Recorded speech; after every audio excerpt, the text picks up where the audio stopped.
17-year-old, to a man half his age, Dash Daniels. He's 17 years old. Dyson Daniels, his brother, was in Vegas with the NBA Cup earlier this week, and he had to say this about Dash signing with Melbourne. He's worked hard for it. He's worked really hard the last few years, and he's so young still that to get this opportunity to go play for Melbourne United, a really good club in the NBL. And I'm excited for him. My whole family's excited, and he worked hard. He deserves this opportunity. So, our family's supporting him. He's got a lot of support, from back home as well. So, looking forward to seeing what he does. But shout out to him. Yeah, shout out to Dash. A pretty good signing there for a 17-year-old. Now, Olgun, it is not an understatement to say there were teams across the globe chasing the 17-year-old. So why ultimately did he stay in Melbourne, not too far away from Bendigo where the family lives? Yeah, Kane, like you said, there was a significant market out there for Dash Daniels. And most importantly, it was the NIL money in college. He had offers from LSU, Louisville, Florida.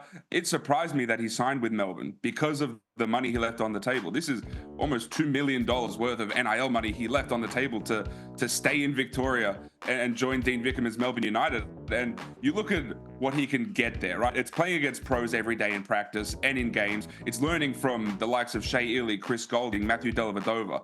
That's the stuff that can fast track your development. And when I look at Dash Daniels, I see someone who is your sort of prototypical Dean Vickerman guard. He's someone who guards up the floor. He pushes the pace. He's a ball carrier. So he's someone I think can really fit in Dean Vickerman's system. And I spoke with Dash just after his signing, and he told me that he plans to join the team in January.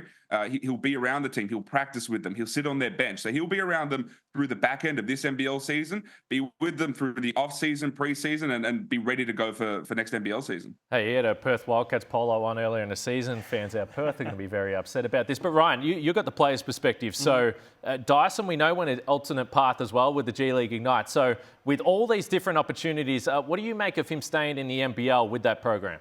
I love it. I love it for his development. I mean, what better way to improve than to go against Shea Ely, who's going to beat you up every day, or Matthew Dellavedova, who's definitely going to beat you up every day. That's and then right, obviously the shooting part of it as well. Chris Goulding there to kind of help with his transition, hopefully increase his effectiveness from the outside and how he shoots and just how you think as a shooter. So those are the main aspects of basketball now. He's got athleticism, he's got size, he can handle the ball. Defensively, we think he's going to be good if he's like his brother, but can you add some of the offensive pieces with shooting that I think, and the United system, it's just a machine. They continue to turn out young talent and improve players.